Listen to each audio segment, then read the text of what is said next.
یہ شان اعلیٰ حضرت امام اہل سنت کی، اور سرکار غوث پاک کیوں نہیں ان کو اپنا نائب اور خلیفہ بنائیں گے، جبکہ اعلیٰ حضرت کے دل میں حضرت شیخ عبد القادر جیلانی رضی اللہ تعالیٰ عنہ کی ایسی عظمت اور محبت تھی کہ آپ اس کا تصور غیروں میں کر نہیں سکتے۔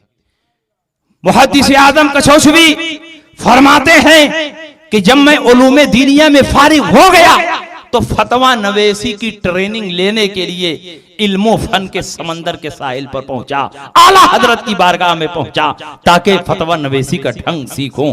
اعلیٰ حضرت امام اہل سنت کی بارگاہ میں پہنچے اور ایک دن تک مہمان رہے، اور دوسرے دن اعلیٰ حضرت عظیم البرکت اب فتویٰ نویسی کی ذمہ داری ان کو دینے والے ہیں۔ اعلیٰ حضرت عظیم البرکت نے ان کو بلایا، پلنگ پر ایک طرف بٹھایا، دوسری طرف اعلیٰ حضرت بیٹھے، اور اعلیٰ حضرت نے اپنی جیب خاص سے 11 روپیہ نکال کر ایک خادم سے کہا کہ جاؤ شیرینی لے کر آؤ۔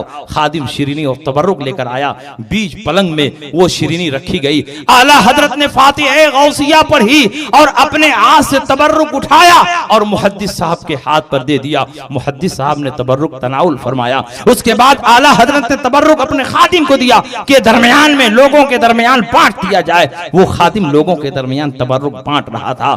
سید محمد صاحب فرماتے ہیں محدث اعظم کچھوچوی، خدا کی قسم میں نے دیکھا اچانک اعلیٰ حضرت امام احمد رضا اپنی چارپائی سے اٹھ گئے۔ میں نے سوچا کہ شاید کوئی ضرورت ہے اور وہ اپنے گھر میں جانا چاہتے ہیں، لیکن نہیں، میں نے دیکھا کہ اعلیٰ حضرت امام احمد رضا اکڑو زمین پر بیٹھ گئے، اور جیسے سجدے میں سر جھکایا جاتا ہے ویسے اعلیٰ حضرت سجدے میں سر جھکائے جا رہے ہیں۔ میں نے غور سے دیکھا تو زمین پر تبرک کا ایک ٹکڑا، ایک دانہ گرا ہوا تھا، اور اعلیٰ حضرت جھک کر اپنی زبان سے اس کو اٹھا رہے ہیں، اپنے ہاتھ سے نہیں اٹھا رہے ہیں۔ جس کے دل میں سرکار غوث پاک کی ایسی عظمت ہو کہ اس کے نام پر جو فاتحہ پڑھی جائے اس کا تبرک اگر زمین پر گر جائے تو وہ اپنے ہاتھ سے نہیں اپنی زبان سے اٹھانا چاہتا ہو، تو اس آدمی کے دل میں سرکار غوث پاک کی جب ایسی عظمت ہے تو سرکار غوث پاک کا فیضان بھی اس کو ملے گا۔ یقیناً سرکار غوث پاک ایسے ہی شخص کو اپنے زمانے میں اپنا نائب اور خلیفہ مقرر کریں گے۔ تو بزرگوں نے یہ تائید و حمایت کی۔